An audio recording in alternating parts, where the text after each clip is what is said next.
Okay, today I'm going to answer a question that I get, I get it probably 20 times a week in emails, and I might as well, I'll work a dog here while I'm answering this question.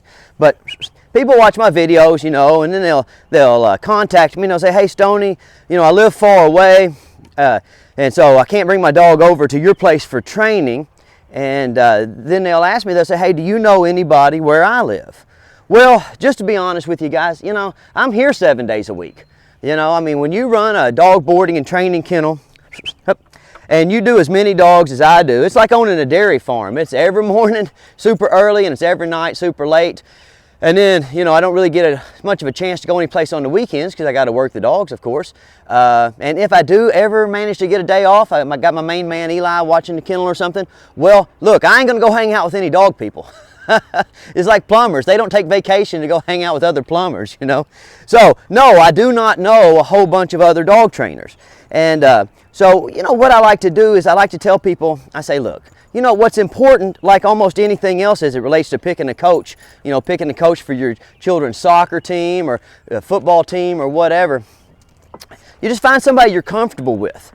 Well, so then, inevitably, the next question will be, well, I kind of like the way you do it, Stonnie. Is the way that you do it the right way? Should I find somebody that does it the way that you do it? Wait.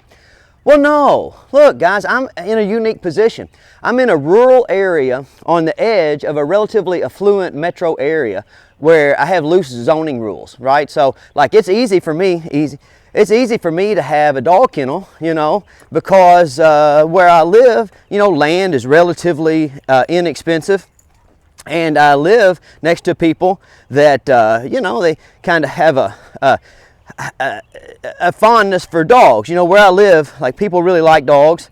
And a lot of people are in the thoroughbred industry, so they're used to boarding animals and they travel for long periods of time. And so, I've been lucky to be able to set my kennel up so that, I can train these young dogs, and then I see them forever as they get older. They come back here and stay with me and stuff. And that's just not a feasible thing for most people in the dog business. If you live in Chicago, you can't get a place like mine. One time I went to California and I was really enthralled with Santa Barbara. I thought, dang, this is really nice. I'm gonna move out here and build a dog kennel. So I came home and I Googled 10 acres in Santa Barbara. The only thing that came up was Oprah. Oprah has 10 acres in Santa Barbara. So I knew at that point, Stonnie Dennis was not moving to Santa Barbara. If you have to be able to afford to be, neighbors with Oprah, well then you can't afford to live there, right? Okay. So listen, guys, when you go and you're investigating dog trainers in your local area, and I say find somebody that you're comfortable with. Come on, Chase. That's what I mean, right? They don't have to do it like me. Look, I would take a person, you hear all this stuff about traditional training being mean or whatever. I would take a person that's good at just 1970s leash and collar work, just basic leash and collar work, like what Barbara Woodhouse did or like what Kohler did, whatever. I would take somebody like that's really, really skilled in the application of those techniques over somebody that's trying to mimic what I do by, using ration control and exercise to affect change in dogs' behavior. I would take them over somebody that's doing a poor job of mimicking my own techniques, okay? Too often, I hear people talk about oh, this is the way to do it. This is the right way to do it. There's not really a right way to do it. Obviously I like the way I do it, or I would do it a different way. That's just simple, right? But the reality is, guys, is that we've had dogs for a long time. Come here, Sophia. And those dogs have been minding for a long time. Hell, I see bums on the street over in Lexington that have fantastic dogs. They stand there while their owners hold a little sign that says, I don't like to work, so will you please give me some money? And those dogs, they just sit there all day, and you can come up and you can pet them and love on them. And, they're awesome dogs. So if a bum on the street can have a really nice, well-behaved dog, obviously it ain't brain surgery. You know what I'm saying? Okay? So, let me just talk to you for a second. Come on, Sophia, get up here, nerd. Come on. Let me just talk to you for a second about what I do, right? I have based my whole kennel on two fundamental assumptions. One is the environment influences the dog, and 2, I can shape the environment to influence the dog in the way that I would like to. That's it, right? And so I understand there's only 3 fundamental avenues for addressing change in a dog's behavior, and that's exercise, structured positive reinforcement activity, or physical intervention, physical management or some type of correction. I personally like to focus on the first 2 things. I like to focus on exercise, and I like to focus on structured activity. But I have a nice setup, and I work for people that can afford to leave their dogs here for long periods of time, So I'm not gonna cast stones at somebody. He's different demographic. He lives in a different area with different zoning requirements, or maybe he's just a young fella and he doesn't have the financial means to have a big facility. Listen, I was a young guy too. I started this dog business out of a 1989 Plymouth Voyager with 238,000 miles on it. The windows didn't even work. I took a coat hanger and bent a J in a coat hanger and stuck it down in my door so I could pull my own windows up, right? I was a good dog trainer then. I'm a good dog trainer now. I just got fancier stuff now. Now, there are some times when, look, you do need a guy that's really an expert and a guy that has a facility that's designed to accomplish the required task. Like take this German wire-haired pointer here. This is a unique kind of dog, and if you don't have a lot of experience dealing with him, then some of the problems that pop up, like the one that popped up with this particular dog, they can be overwhelming for a relatively inexperienced professional dog trainer, okay? And that's true, okay? But as long as a dog trainer that you're going to, as long as they stay in their lane and they don't pretend to know things that they don't know, which is, listen, it's a bad thing in the dog business. There's a lot of pretenders in the dog business. Everybody's an expert, everybody's world-renowned, everybody's this or that or the other.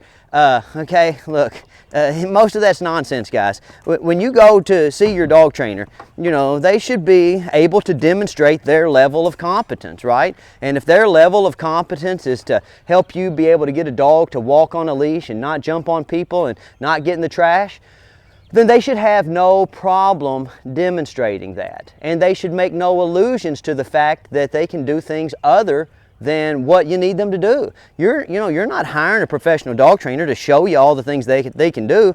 You're hiring a professional dog trainer to help you accomplish the goals that you've set, the short range goals as well as the long range goals, okay? So, that's what I would watch out for.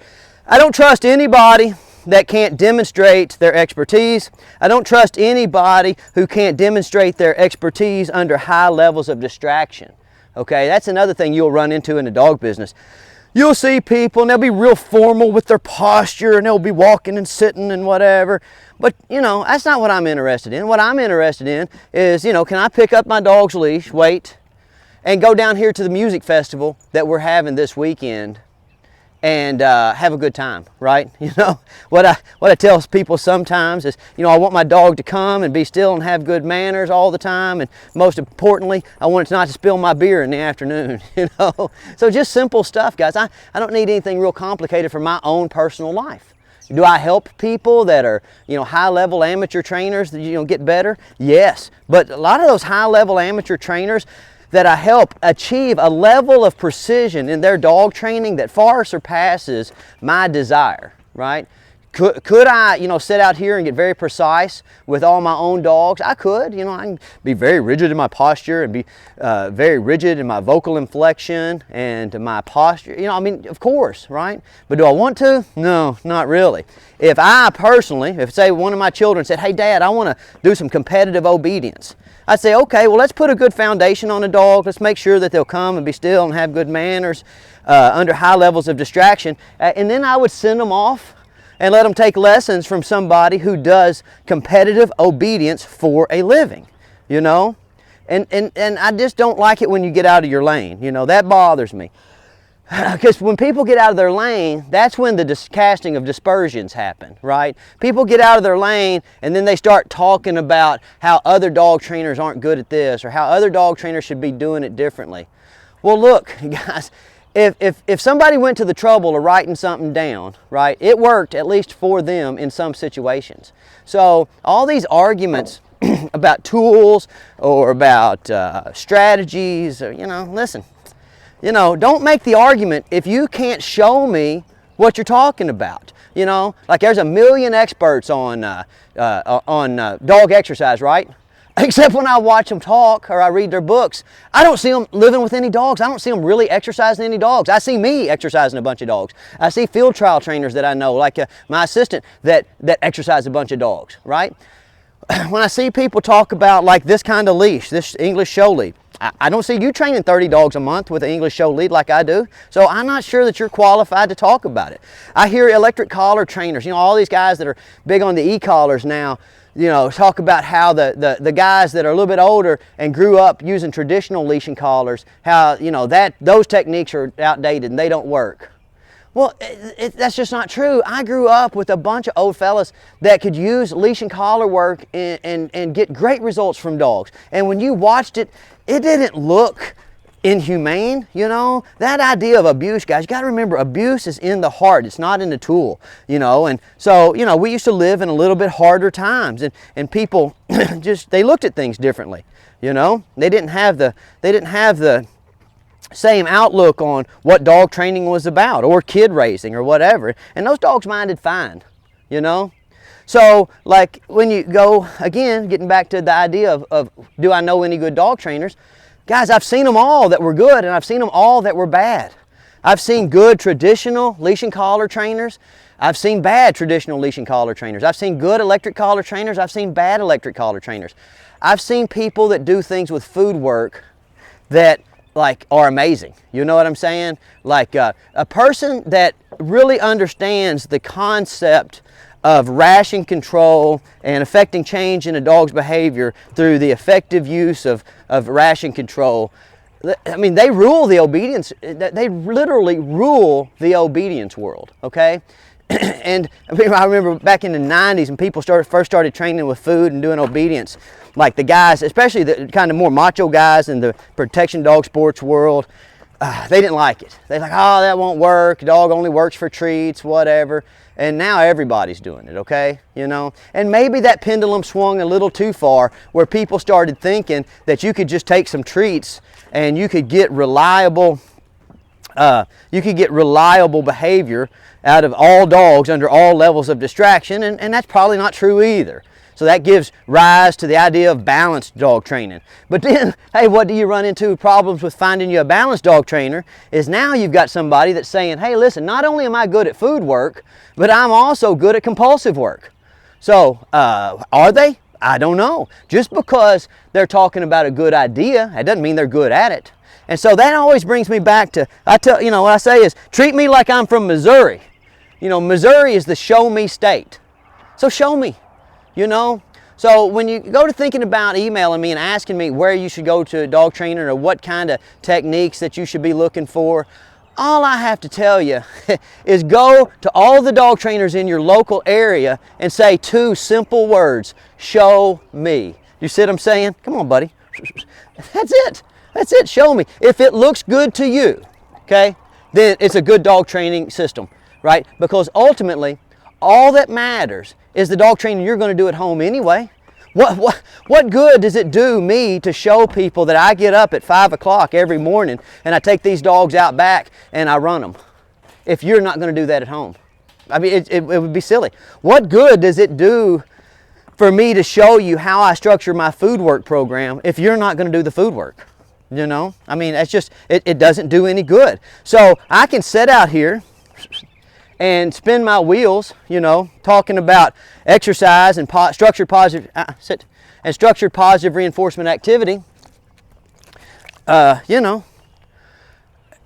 not going to do any good if the people that come to see me don't want to do what I'm doing, right? Okay, so people come out here, I show them what I do, and then I look at them and I say, look, honestly, if you don't want to do what I want to do, then go somewhere else because it won't work.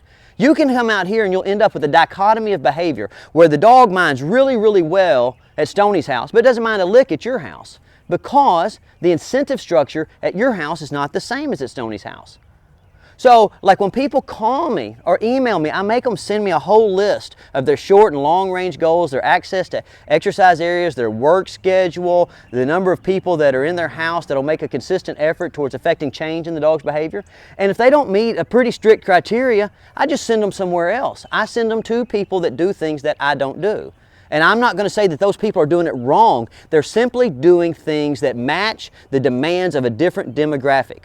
Okay? So what I would say is, to sum all this up, because I know I've been rambling a little bit, but what I would say is sit down with your family, make a list of short-range goals, long-range goals, and make everybody write down an honest assessment of the contribution they're willing to make towards training your dog to come, to be still, to have good manners. Because that's the baseline. That's what we have to have. Everything past come and be still and have good manners, it's just extra, right? So we need to know what everybody's going to pitch in.